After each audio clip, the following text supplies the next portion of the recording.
Good morning সবাইকে and welcome to my ছোটোখাটো blog. সকাল তখন 8টা বাজে। আমরা 3জন বেরিয়ে গেছিলাম বর্ধমান যাব বলে। অটো থেকে নেমে আমরা গেলাম লঞ্চের দিকে। লঞ্চ থেকে টোটো করে স্টেশন গেলাম। সেই ক্লিপগুলো আর নেওয়া হয়নি। আমরা এমন টাইমেই পৌঁছেছিলাম, দেখলাম ট্রেন দাঁড়িয়েছিল, তো আমরা ট্রেনে উঠে পড়লাম। সেদিন ট্রেন বলতে গেলে একদমই ফাঁকা ছিল, আর গরমে এর থেকে রিলিফের জিনিস কিছু হতেই পারে না। ট্রেনে এই ঝাল চিপসগুলো খেয়েছিলাম, এগুলো আমার দারুণ লাগে। তারপর আমরা সব কথা বলতে বলতে প্রায় পৌঁছেই গেছি। আর ট্রেন যখন পুরোপুরি টাউন এলাকা ছেড়ে এরকম গ্রাম এলাকায় ঢুকে পড়ে আর এরকম চারদিকটা সবুজ সবুজ দেখায়, আমার জাস্ট দারুণ লাগে এই দৃশ্যটা বলতে গেলে।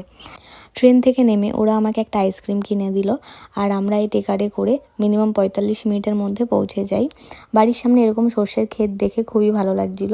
তারপর আমরা সব খাওয়া দাওয়া করে কিছুক্ষণ রেস্ট নিলাম। দেন আমরা বিকালবেলা একটু বেরিয়েছিলাম ধান ক্ষেতের দিকে। ওদিকে প্রচুর পরিমাণে আলু গাছ দেখতে পেলাম, যেহেতু ওদের এইটা আলুর সিজন চলছিল। সন্ধেবেলায় মেলায় গিয়েছিলাম, এটার ভিডিও তো আগেই আমি শেয়ার করে দিয়েছি। পরের দিন সকালবেলা দেখি ছাগলের এই কিউট বেবিটা হয়েছে। তারপর ফ্রেশ হয়ে খেয়ে গিয়েছিলাম দামোদর নদীর দিকে। ব্রিজের ওপর থেকে আমরা ভিউটা এনজয় করছিলাম। তারপর নদীতে নেমেছিলাম, বাট ওই ক্লিপটা নিতে পারিনি। আর সেদিন এতটা হেঁটেছি জাস্ট বলার মতো না। আর এই যে আমাদের অবস্থা হাঁটার পর। তারপর একটা দোকানে দাঁড়িয়ে 3জন মিলে ঠান্ডা খেলাম, আর সেদিন রাতেই আমরা ফিরছিলাম। ভাগ্যবশত ট্রেনটা সেদিন রাতেও ফাঁকা ছিল। তারপর ট্রেন থেকে লঞ্চ, তারপর বাড়ি। সো আজকের জন্য এটুকুই।